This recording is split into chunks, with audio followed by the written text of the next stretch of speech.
Of all of the icons Five Nights at Freddy's has spawned, I think there is none more beloved than Springtrap. William Afton's iconic persona has won the hearts of indie horror fans worldwide, and a key part of his brand is that, well, I'll let him say it himself. I always come back. I always come back. I always come back. Yes, much to the FNAF fandom's growing dismay, you just cannot get rid of this guy, no matter how many times you put him in the pizza oven. The spectral reboot button he seems to have has the in-universe explanation of Remnant, basically life residue that can imbue to, most of the time, robot animals and keep you going after you get spring-locked or bitten or scooped or any manner of deaths. I, however, am here to offer a different approach. Before you, I will lay my evidence that Springtrap is a member of the powerful Gallifreyan race known as the Time Lords. That's right, I have spent days and nights doing unspeakable things to a corkboard, and I think I have cracked the code. My forefathers have spent nearly a decade trying to decipher the story of this man and explain away his inhuman abilities, but I feel as though we've turned a blind eye to the obvious. Until today, my dear viewer, where I will show you the light. Let's begin with the obvious. The Doctor's most iconic property is the ability to regenerate, into various forms, occasionally back into previous ones, but aged. And what do we have here? A man who refuses to die and repeatedly regenerates into different forms but versions of the same base. Already we have some damning evidence of Afton's extraterrestrial origins, but I'm sure the regens were your first thought too. And I assure you, I'm not that basic. I have plenty more examples. Tell me, what is the most quintessential aspect of Doctor Who? That's right, being British.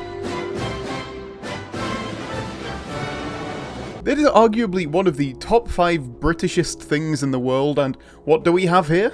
She can dance. She can sing. She's equipped with a built-in helium tank. What a deceptive calling.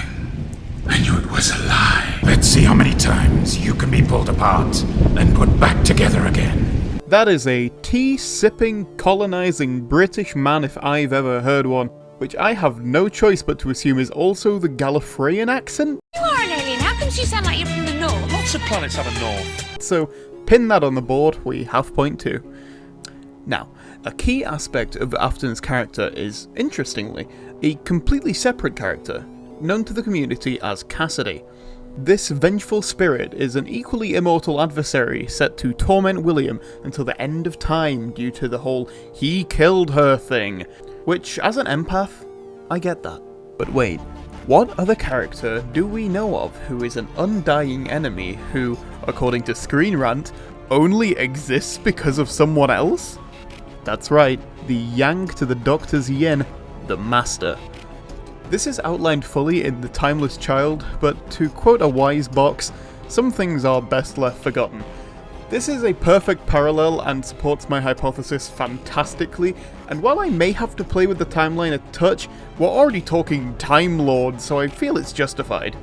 Cassidy's most ruthless torment takes form as Ultimate Custom Night, canonically a permanent torture chamber to force Afton to endure the trauma he lived to inflict.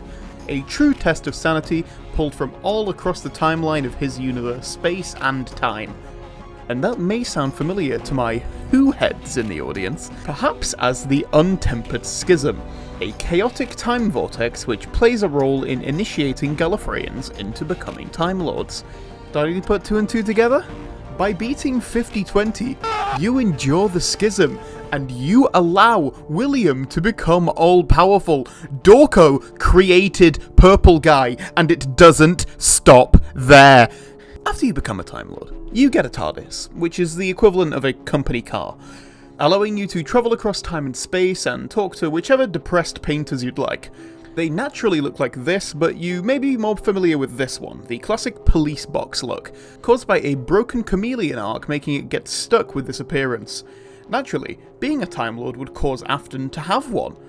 And where do we repeatedly see the same piece of construction, sometimes in impossible places but always near William in this series? The FNAF 6 location.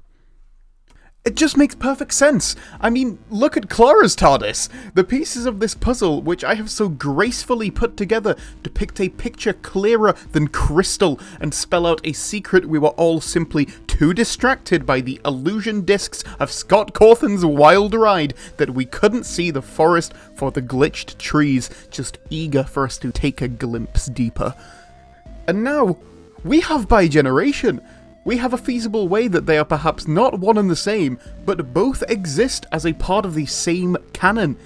And I dare say, in fact, that we will witness Ncuti Gatwa within a Freddy Fazbear's Pizza before the next season is through. Mark my words, dear viewer. This is the BBC. Have you got a license to be theorizing in there? Fuck. I must hide. But until I resurface, spread the word. Spread it like wildfire, so that my vision, like Afton, will live on. I haven't even got to how K9 is almost certainly going to be in Hell Wanted 3, but that will have to wait.